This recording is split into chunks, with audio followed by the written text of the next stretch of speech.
Hello there, and welcome to Nowhere to Hide. I'm Brian Hyde. We're going to talk about a touchy subject today. Yeah, property taxes.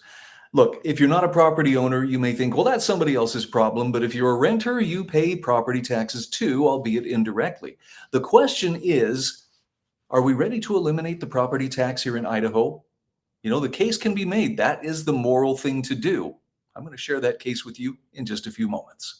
All reporters are biased, the Idaho Press Club are biased, all media, newspaper, radio. To be completely blunt here, Brian, and there are plans to expand indoctrination. That's right. Well, Idahoans are also concerned. Horror shot. That line would be moving a little bit farther west. I'm like crying. Nobody wants to see Dark money is influencing policy. Once again, welcome to Nowhere to Hide. Taxes are kind of a touchy issue for a lot of people, particularly the people who live on other people's taxes or other people's money. But for the people who are paying those taxes, it's a fair question to ask. What if we were to eliminate, say, the property tax, or for that matter, the income tax? Now, that's a topic for another discussion. But today I'd like to talk a little bit about property tax, specifically the moral case for why property taxes should be eliminated, as well as showing you a roadmap that was put together by Fred Birnbaum, who is our legislative affairs liaison at the Idaho Freedom Foundation, as to how it could be done. It's a doable thing if the legislature can find the will to do it. And by the way, we would love your feedback on this. So whatever platform you are seeing this video on, if you would just be so kind as to drop a comment to us about whether you support or wouldn't support the elimination of property taxes, your input would be very handy. But let's make the case for why we should be questioning property taxes in the first place. This is an article from Idaho Freedom Foundation President Ron Nate. This was from back in January of this year. Property taxes are extortion. Okay, he came right out and said it. There's the elephant in the room. And I like the example that he uses here. There's the gangster, the shady looking guy sitting there. That's a nice home you have here.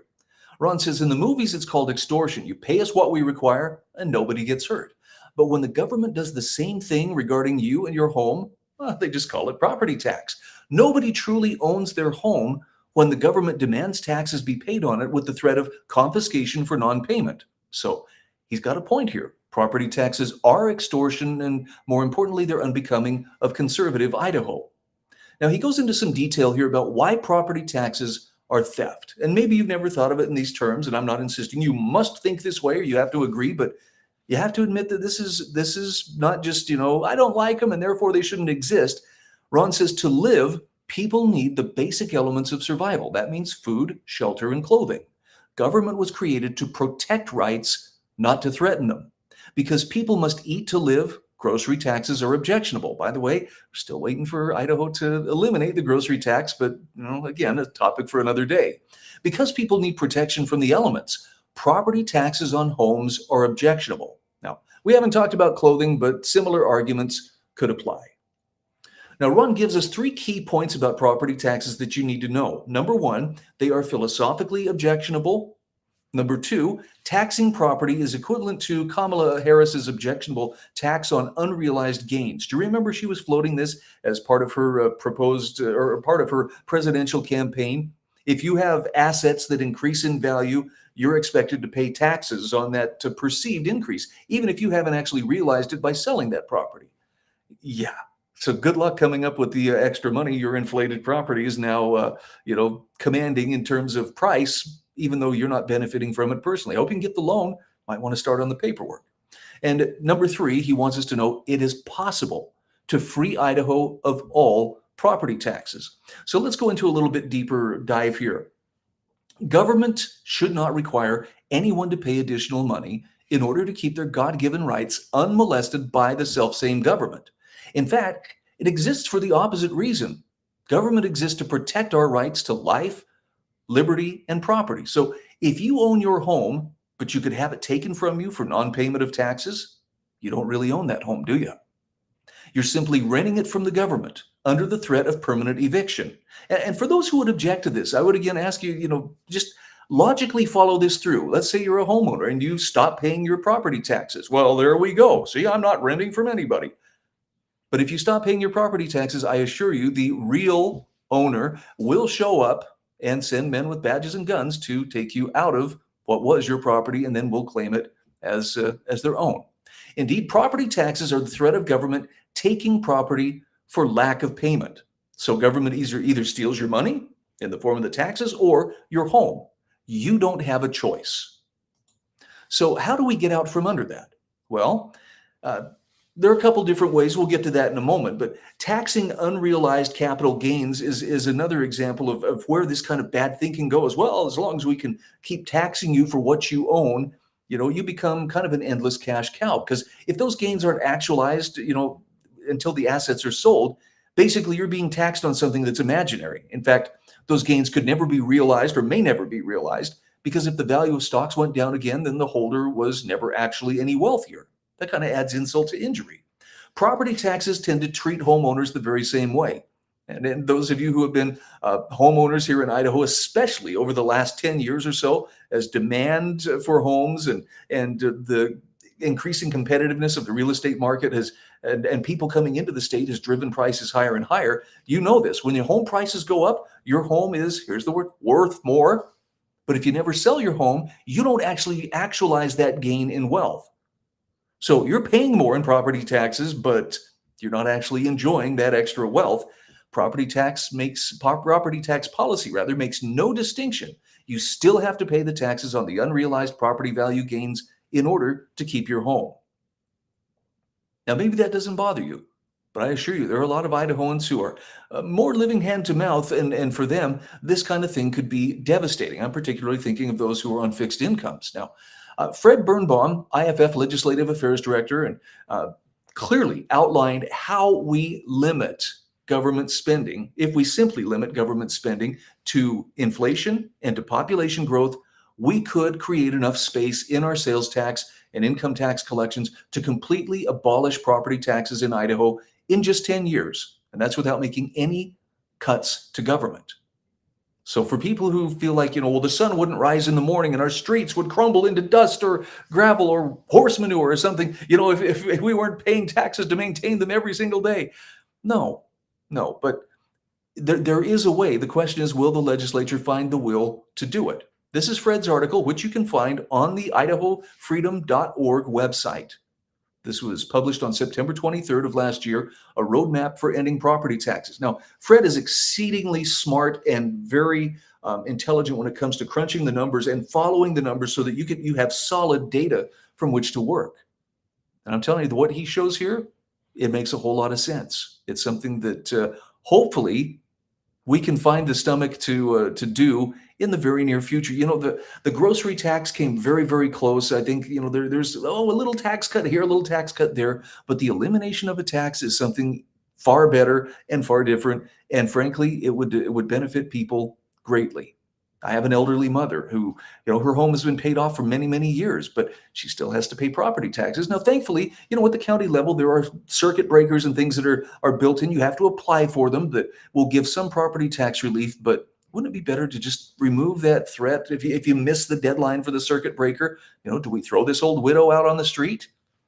By law, we can, but is that the right thing to do? Yeah. So it's a discussion worth having. Again, please leave your comments wherever you're seeing this video, whatever platform you're watching it on. If you drop a comment below and let us know, is it time to end property tax in Idaho? Something we'll be keeping an eye on. Now, I don't know if you're aware of this, but it is Pride Month. Oh, I meant Pride in America Month. You didn't know that? Yeah. Well, we started celebrating this at the Idaho Freedom Foundation. And, frankly, this is an idea who I think its time has come. This is not to compete or to shove everybody else to the side. We're the best. But it's talking about a kind of pride that I think is a lot healthier. So the Idaho Freedom Foundation shared this yesterday. Some uplifting news this year is that there are many meaningful alternatives to the moral decay caused by Pride, or in some cases they call it Progress Month, Veteran Appreciation Month, there's Traditional Family Values Month, Christian Humility Month, and even Idaho's own Hetero Awesome Month, thanks to the Old State Saloon. Well, to add on to that list, throughout the month of June, the Idaho Freedom Foundation is bringing back its Pride in America series for its third year to celebrate some of the people who stood up for this country in the face of adversity. Now, let's give you an example here. We've got countless individuals like, for instance, President Andrew Jackson, the first to champion the common man by declaring war on the national bank and empowering his supporters to combat the political elite. Then you have John C. Calhoun, a staunch defender of states' rights and proponent of limiting federal authority, articulating the doctrine of nullification to defend against tyranny. Boy, there's another topic for another day. Or Pat Buchanan, who turned out to be right on just about everything, fought for traditional values and national sovereignty, one of the first to sound the alarms on the takeover by the globalist political establishment. So these are some of the people that we'll be celebrating. And this is just a handful of many who faced opposition that may have threatened their finances, careers, or even their lives, but they stood firm in upholding the principles of liberty, tradition, and national identity that continue to define America to this very day. So Pride in America Month will be highlighting these heroes throughout June to focus on the truly courageous. And for those of you who are saying, wow, what a refreshing switch from what I'm used to seeing Pride Month be, just understand that there is a very subtle but noticeable shift in the tide of public opinion. Let me give you an example of what that looks like. Look at all of those corporate sponsors recognizing Pride Month last year. IBM, Hewlett-Packard, American Airlines, Paramount, Vogue. Here are their logos this year. Notice anything different? Yeah, kind of makes you wonder, are they simply reading the room a little more accurately? It's possible. I mean, for crying out loud, the big kickoff for the Boise Pride Festival canceled because they said there was lack of participation or there was lack of ticket sales or something like that. Look, I'm not saying that people shouldn't be allowed to have fun, but there comes a point where it really does start to become obnoxious and it becomes, it's intrusive and it's pushing its way into people's lives and people's consciousness, and especially the things that focus on kids. That gets objectionable in a big hurry. So keep the faith, have pride in the things that make America great, and not just in a particular kink that you may have or not have. There are solid reasons to take pride.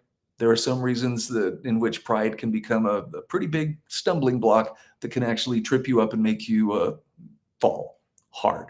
Other nations have learned this before us. Hopefully we don't have to learn the same lesson. I'm Brian Hyde, and this is Nowhere to Hide. All reporters are biased. The Idaho Press Club are biased. All media, newspaper, radio. To be completely blunt here, Brian, and there are plans to expand indoctrination. That's right. Idahoans are also concerned. Horror shot. That line would be moving a little bit farther west. I'm like crying.